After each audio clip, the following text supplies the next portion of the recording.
కేంద్రం ఎంపీ అంటే కేంద్రం నుంచి నిధులు రావాలి. కేంద్రంలో ఉన్నది ఏ పార్టీ? బీజేపీ పార్టీ, అంతే కదా. బీజేపీ పార్టీ అంటే బీజేపీ అధ్యక్షుడు, పార్టీ అధ్యక్షుడు బండి సంజయ్. గతం బండి సంజయ్ తెచ్చిన దానికంటే నేను ఎక్కువ నిధులు కేంద్రంను ఒప్పించి తీసుకురాగలిగిన. బండి సంజయ్ ఉన్నాడు కదా, ఆయన కంటే నేను ఎక్కువ నిధులు తీసుకొచ్చిన. కాంగ్రెస్ ఇప్పుడు ప్రెసెంట్ ముఖ్యమంత్రి గౌరవ రేవంత్ రెడ్డి గారు ఉన్నారు కదా, ఆయన కంటే కూడా ఎక్కువ నిధులు తీసుకొచ్చిన వ్యక్తిని నేను.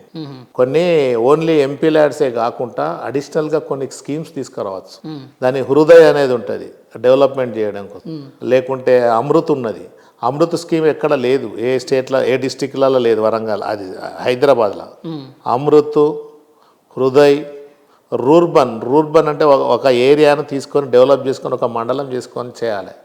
అది ఆ స్కీమ్ తీసుకొచ్చింది నేనే. ఇవన్నీ అడిషనల్గా తెచ్చిన స్కీమ్స్. అదనంగా సిఎస్ఆర్ ఫండ్స్, ఇన్ని ఫండ్స్ తెచ్చిన వాళ్ళు కూడా ఈ ప్రెజెంట్లో ఈ తెలంగాణ స్టేట్లో మాత్రం నేనే ఎక్కువ తీసుకొచ్చిన. దాన్ని చూసుకోండి. అంటే మనం ఇచ్చిన పని బాధ్యత నెరవేర్చినావా నెరవేర్చలేదా అనేది అది ఇంపార్టెంట్. మీరు ఈ 4 స్కీమ్స్ ఏ ఒక్క ఎంపీ కూడా తీసుకుపోలే. మరి నాకు వచ్చిన స్మార్ట్ సిటీ ఫస్ట్ మనది, తర్వాత కరీంనగర్. హృదయలో వచ్చిన ఫండ్స్ ఎక్కడ కూడా రాలే.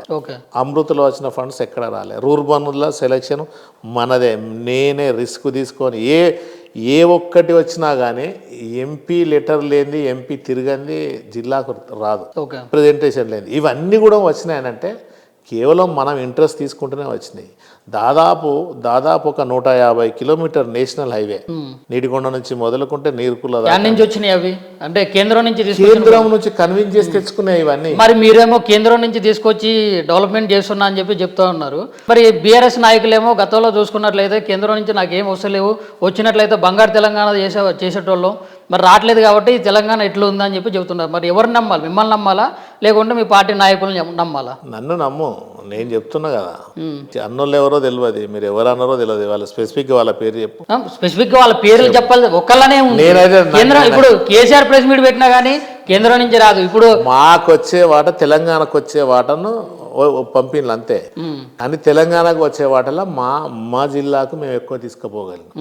అట్లా దాదాపు 3,000 కోట్లు, 3,200 కోట్లు తీసుకుపోయి డెవలప్ చేసినాం.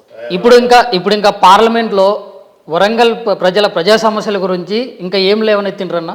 ఏంటిదంటే జనరల్గా అప్పుడు విభజన హామీ చట్టం కింద గతంలో మనకు కోచ్ ఫ్యాక్టరీ ఇవ్వాలి. కోచ్ ఫ్యాక్టరీ ఉండే విభజన చట్టంలో ఉన్నది, మనకు అది మొండి చేసి చూపించింది. ఎన్నిసార్లు కూడా రిప్రజెంటేషన్ ఇచ్చిన, ఎన్నిసార్లు మాట్లాడినా, దాదాపు చాలా ఒక 2-3 సార్లు కేటీఆర్ను కూడా పట్టుకొని కేంద్ర మినిస్టర్ దగ్గర పోయి అడిగాం, కానీ వాటికి జవాబు లేదు. అదేవిధంగా గిరిజన యూనివర్సిటీ కావాలి. గిరిజన యూనివర్సిటీ కూడా అది విభజన చట్టంలో పొందపరిచింది. దానికి ఎస్టీ ఏంటిది అది లేదు, యూనివర్సిటీ లేదు. అట్లనే బయ్యారం, అదే అవన్నీ పెండింగ్ లో ఉన్నాయి కదా. సైనిక్ స్కూల్ అన్నారు, అది పెండింగ్ ఉంది. మన ట్రైబల్ యూనివర్సిటీ ఉన్నారు, అది పెండింగ్ ఉంది. మళ్ళీ ఇంకా ఈ మన కాజీపేట రైల్వే ప్రాజెక్ట్ అది పెండింగ్లో ఉంది. ఇవన్నీ పెండింగ్లో ఉన్నాయి కదా. ఇంకోటి అదే పార్క్ ఒకటి, టెక్స్టైల్ పార్క్ ఒకటి పెండింగ్లో ఉంది. స్టేట్ గవర్నమెంట్ ఇస్తుంది, కానీ టెక్స్టైల్ పార్క్ కోసం ఒక్క రూపాయి కూడా కేంద్రం నుంచి రాలేదు. అంత పెద్దది మిషన్ భగీరథ కార్యక్రమం అది పెడితే దానికి కూడా 1 రూపాయి కేంద్రం ఇయ్యలే.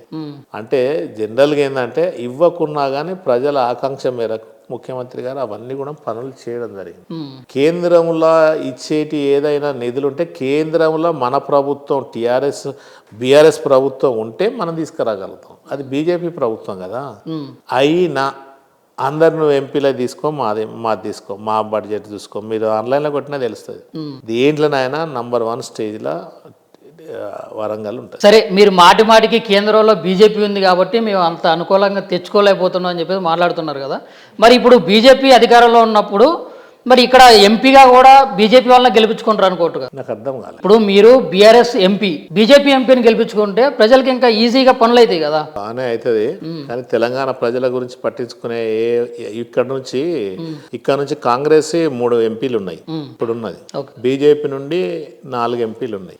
కానీ తెలంగాణ అంశం మీద మాట్లాడాలంటే ఈ 7 కూడా మాతోటి కలిసి రారు. ఏదన్నా తెలంగాణకి ఇది కావాలి అని మేము కొట్లాడితే, పార్లమెంట్లో కొట్లాడితే, ఇది కేంద్రంలో ఉన్నది బీజేపీ ప్రభుత్వం కదా, కాబట్టి వాళ్ళు రారు. ఎందుకంటే మా పార్టీకి మేము వ్యతిరేకం చెప్తామా, వాళ్ళు మాతో సహకరిస్తారు. తెలంగాణ గురించి మాట్లాడేటోళ్ళు ఎవరు అప్పుడు? బీఆర్ఎస్ ప్రభుత్వమే. కాంగ్రెస్ ఒకవేళ వాళ్ళు మాట్లాడాలంటే ఏంది, కాంగ్రెస్ హైకమాండ్కి పోవాలి. వాళ్ళు అక్కడ రాహుల్ గాంధీ తీసుకుంటే వీళ్ళు మాట్లాడాలి. కానీ మనదేంది ఒకటే ఒక లక్ష్యం తెలంగాణ. కాబట్టి తెలంగాణ కోసం మాట్లాడే గొంతుకలు అక్కడ కావాలి కంపల్సరీ. అయితేనే కదా ఆ రోజు సోనియా గాంధీ తెలంగాణ రాష్ట్రం ఇచ్చిందంటే ఉత్తగానే ఆమె ఇచ్చింది అడగని కొట్లాడని తెలంగాణ గొంతుకలు అక్కడ కేసీఆర్ గారు మాట్లాడని వచ్చిందా? అవన్నీ కూడా క్వశ్చన్ చేయడం వల్లనే, అందరు ప్రజల ఆకాంక్షను తీసుకొని మనం అక్కడ అడగడం వల్లనే మనకు తెలంగాణ రాష్ట్రం ఏర్పడ్డది. అట్లనే అక్కడ తెలంగాణ గురించి ధైర్యంగా మాట్లాడేటోళ్ళు ఎవరు లేరు. ఎందుకంటే ఈ 2 పార్టీలకు ఆంధ్రాలో ఉంటుంది, వేరే స్టేట్లలో పార్టీలు ఉంటాయి, తెలుగుదేశం ఉంటుంది, బీజేపీ ఉంటుంది, కాంగ్రెస్ ఉంటుంది. కానీ ఒక్క బీఆర్ఎస్ పార్టీ మాత్రమే తెలంగాణ గురించి మాట్లాడే పార్టీ.